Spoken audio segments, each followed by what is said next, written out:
ঢাকার আশুলিয়ায় চলমান শ্রমিক অসন্তোষের মধ্যে ত্রিমুখী সংঘর্ষে এক নারী শ্রমিক নিহত হয়েছে।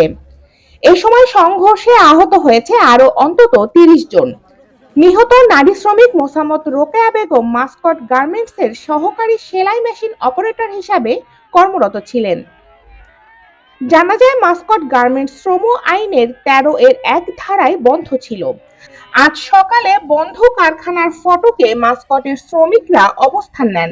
এই সময় সেনাবাহিনী ও পুলিশ তাদেরকে সরিয়ে দিতে গেলে বিক্ষুব্ধ শ্রমিকরা পাশে থাকা রেডিয়েন্স গার্মেন্টস ও সাউদার্ন গার্মেন্টস কারখানায় ইট পাটকেল নিক্ষেপ করেন।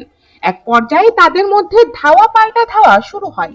এ সময় ইট পাটকেল ছুড়লে ইটের আঘাতে ওই শ্রমিকের মৃত্যু হয়।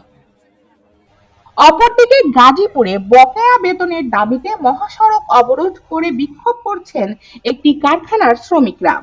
সকাল ৯টা থেকে ঢাকা ময়মনসিংহ মহাসড়কের গাজীপুরা এলাকায় সৃজনস ড্রেসেস লিমিটেড কারখানার শ্রমিকরা এই বিক্ষোভ শুরু করেন। এতে মহাসড়কে যানজটের সৃষ্টি হয়েছে। শ্রমিকরা জানায় ৩ মাসের বেতন ও ছুটির টাকা দেওয়া হচ্ছে না। এই পর্যন্ত বেশ কয়েকবার তারা তারিখ দিয়েছে, কিন্তু বেতন দেয়নি। আমরা ঘর ভাড়া দিতে পারছি না। এই অবস্থায় আমরা কি করব ভেবে পাচ্ছি না। ইয়ামুল আশরা বৃষ্টি, সময়ের কণ্ঠস্বর ডেস্ক।